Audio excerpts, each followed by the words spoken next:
Allumez votre microphone, s'il vous plaît. Le microphone. Bonjour Madame la Présidente. Je vous remercie de me donner la parole. Je m'appelle Laurent Gbagbo. Mai 1945 à Gagnoa, à la République de Côte d'Ivoire. Oui, je ne parle que français. C'est votre langue materne? Malheureusement. C'est votre langue materne? Les conditions de ma détention à la cour ici, à la cour à La Haye, sont correctes. Les conditions normales de détention d'un être humain. Mais c'est mes conditions d'arrestation qui le sont moins. J'ai été arrêté le 11 avril 2011 sous les bombes françaises. La résidence du président de la République a été bombardée du 31 mars au 11 avril. Et c'est dans ces décombres-là, le 11 avril, pendant qu'on bombardait la résidence qui était déjà à terre, nous on s'est cachés dans les trous de la résidence et une cinquantaine de chars français encerclaient la résidence pendant que les hélicoptères bombardaient. C'est dans ces conditions-là que j'ai été arrêté. J'ai vu devant moi mourir mon ministre de l'Intérieur, Tagro. J'ai vu mon fils aîné, qui est encore détenu en Côte d'Ivoire.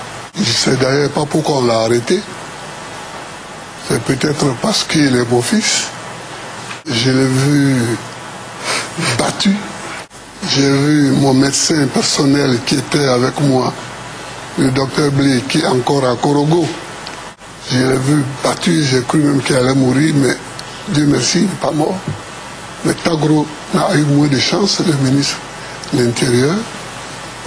C'est dans ces conditions que ça s'est fait. Bon, je ne vais pas continuer parce que on n'est pas dans le procès, mais je veux dire, les conditions de l'arrestation sont celles-là. C'est l'armée française qui a fait le travail. Et elle nous a remis aux forces de Alassane Ouattara, qui n'étaient pas encore les forces régulières de Côte d'Ivoire, puisque les forces régulières travaillaient avec moi. On nous a donc amenés à l'hôtel de Golfe, qui était le siège de campagne et le siège d'Alassane Ouattara, le 11 avril. Et le 13, l'ONUCI m'a transféré, enfin nous a transféré, moi et mon médecin personnel, nous a transféré à Korogo, à peu près à 600 km au nord de la Côte d'Ivoire. J'étais logé dans une maison. Il y avait un lit, une moustiquaire, une douche, donc la salle, j'avais 2 repas par jour à ma demande, parce qu'on m'avait proposé 3, mais je ne voyais pas le soleil. Je ne savais ce qui se passe dans le ciel que quand il pleuvait sur le toit.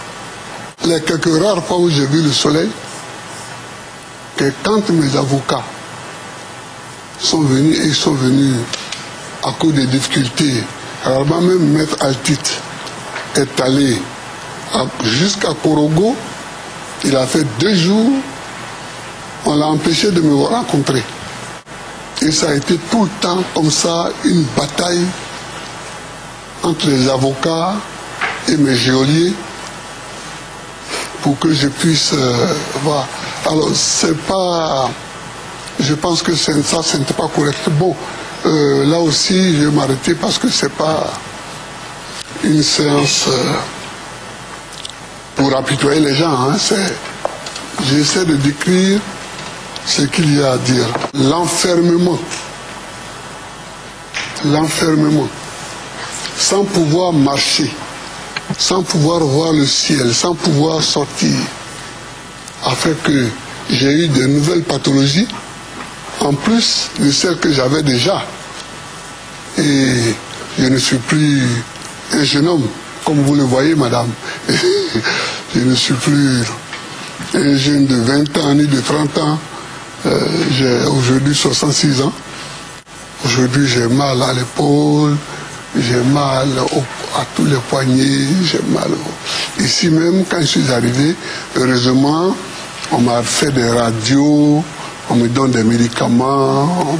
Voilà ce que je souhaitais dire. Sur mon transfert à La Haye, madame, moi, je suis toujours surpris par certains comportements. Si on me dit, Gbagbo, tu vas aller à La Haye, je monte dans la ville, je viens à La Haye. Mais là encore, on nous a trompés. On m'a appelé, on me dit que je vais rencontrer un magistrat à Korogo dans le cadre de je ne sais plus quelle affaire. On a attiré mes avocats là-bas et pendant qu'on discutait, le juge d'application des peines est arrivé avec un papier que je n'ai d'ailleurs pas lu. Voilà le mandat d'arrêt. Donc immédiatement, il faut qu'on fasse une séance. Ils ont improvisé là, alors que mes avocats n'étaient pas préparés à ça. Alors que moi-même, je n'étais pas préparé à ça. Ils ont improvisé là une séance de jugement pour que la Cour donne son autorisation à mon enfermement. Madame, je ne regrette pas d'être là, je suis là, on va aller jusqu'au bout. Mais je veux dire qu'on peut faire les choses de façon plus normale. On n'a pas besoin de se cacher. On n'a pas besoin de... j'ai dirigé ce pays pendant 10 ans, je n'ai pas fait ça. Je n'ai pas fait ça. Et quand cette séance volée s'est achevée, mon jury m'a pris dans la voiture pour me ramener à mon lieu de détention. Et puis à un moment, je vois qu'on dépasse le lieu de détention. Alors je lui dis, mais on a dépassé l'endroit. Il me dit, non, on va à l'aéroport parce que l'aéroport n'était pas éclairé. À partir de 18h30, il faut que l'avion s'envole. J'ai dit, je vais où? En avion. Il n'a même pas eu le courage de me dire, vous allez à La Haye. Il me dit, vous allez à Abidjan. Alors j'ai ri, parce que j'avais compris. Mais c'est comme ça que je suis venu sans rien, avec mon pantalon et ma chemise. Sans rien. Du tout. Donc je signale cela pour que vous puissiez prendre des précautions pour que prochainement, dans d'autres pays, dans d'autres cas, cela ne se répète plus parce que ça ne sert à rien. Ça ne sert à rien. Ça fait croire qu'il y a des gens qui sont de mauvaise volonté, qui n'ont pas envie de comparaître. Si on m'accuse, c'est qu'on a des éléments de preuve pour m'accuser. Donc, je comparais, je vais voir ces éléments de preuve, je vais les confronter à ma vérité, à moi, et puis vous jugerez.